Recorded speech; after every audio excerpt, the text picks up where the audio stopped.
আজকে নিয়ে বসে পড়েছি জল ঢালা ভাত।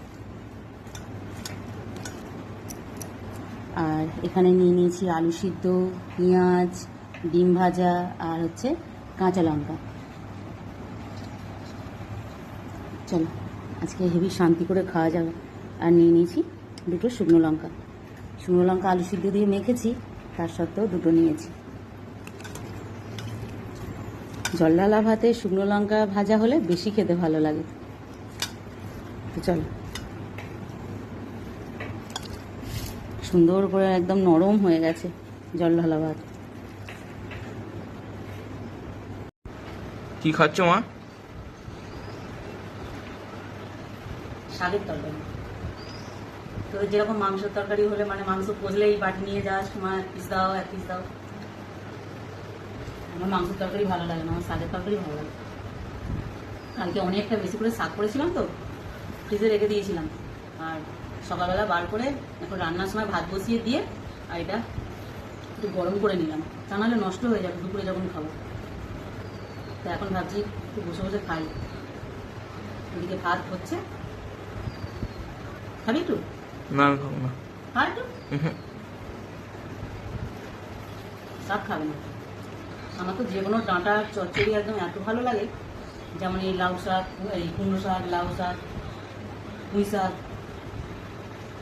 আমার ভাতের সঙ্গে যতটা ভালো লাগে, চুপচাপ বসে বসেও খেতে বেশি ভালো লাগে। আজকে সেরকম কিছু রান্নাবান্না করবো না, কর্তামশাই আজকে বাড়িতে নেই, তাই একটু ভাবছি নিজেও একটু ছুটি খেয়ে নেবো, রান্নার রেস্ট নিয়ে নিতে হবে। দেখা যাক কি রান্না করি। ভাত বসি আর এইটাকে করে নিয়েছি। দুপুরের খাওয়া দাওয়া করতে বসে পড়েছি। আর তোমাদের আগেই বলেছি যে কর্তামশাই আজকে বাড়িতে নেই, আর সে না থাকলেই এই বীজগুলো খাওয়া হয় আর কি। এই যে লঙ্কা ভেজে, পেঁয়াজ ভেজে, আলু ভাতে মাখা, এগুলো যদি দেখে না, ওর সামনে খাওয়া যায় না, খুব কম, মানে একদম ঠিক না হওয়ার মতো। আর ছেলে আবার পেঁয়াজ ভেজেছে, পেঁয়াজ দিয়ে মাখবো। তুমি আমার এই তোমার সঙ্গে খাবো না, আমি আমাকে এখানে ওই আলুটা তুলে দেবে, পেঁয়াজের সঙ্গে মেখে খাবে, আমার আবার পেঁয়াজ ভাজা দেবো না। তো যাকে আলু সিদ্ধ হয়েছে, আর এখানে শাকটা প্রথমেই বলেছি কালকে শাক গরম করে নিয়েছি, আর পেঁয়াজ, টমেটো আর কাঁচা লঙ্কা দিয়ে ডাল সিদ্ধ। আর এখানে ডিম ভাজা। এখানে আবার ছোটো ছেলে একটু খেয়ে আর স্নান করতে ঢুকেছে, আর একটুখানি পেঁয়াজ কেটে নিয়েছি, ব্যাস। ও যেহেতু পেঁয়াজটা ভাজা খাবে, আমি একটুখানি কাঁচা পেঁয়াজ বললাম রাখ, আমার জন্য আমি খাবো। তো চলো দুপুরে খাওয়া দাওয়া করে নিই। আর একে দেখো না কি লাল লাল করে একদম আলু সিদ্ধ মাখছি খাওয়ার জন্য, অনেকটা আলু সিদ্ধ মেখেছি। চলো খাওয়া দাওয়া করে নিই।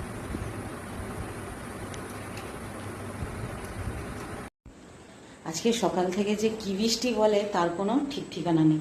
বৃষ্টি সারা দিন ধরে হয়ে, সারা বিকেল পর্যন্ত হয়ে, মানে সেই নিম্নচাপ যে একটা বৃষ্টি বর্ষার মতো, সেইটাই হলো সারা দিন। একদম মানে বাইরে কাউকে বেরোতে দেয়নি।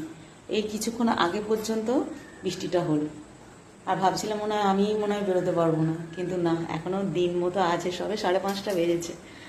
তো থেমে গেছে বৃষ্টিটা। আর তারই মধ্যে এখন চা বানিয়ে নিয়েছি, চাটা খেয়ে নিই, তারপর চিন্তা ভাবনা করব যে কখন বেরোবো আর কি হয়। মানে বেরোবো তো বটেই, ছোটো ছেলেটাও আবার খেলতে গেছে, ও ফিরুক তারপর। তো এখানে একটা কাপ দাও। তো এই যে চা বানিয়ে নিয়েছি একদম। আজকে একটু সকাল সকাল চা খাওয়া হয়ে যাচ্ছে, টাইমের আগেই 7টা বেজে যায় চা খেতে। তো ভাবলাম বেকার বেকার শুয়ে বসে কি করবো, আকাশটা যখন থেমেছে তখন বেরিয়ে তো পড়বো, তো চলো আগে চাটা খেয়ে নিই।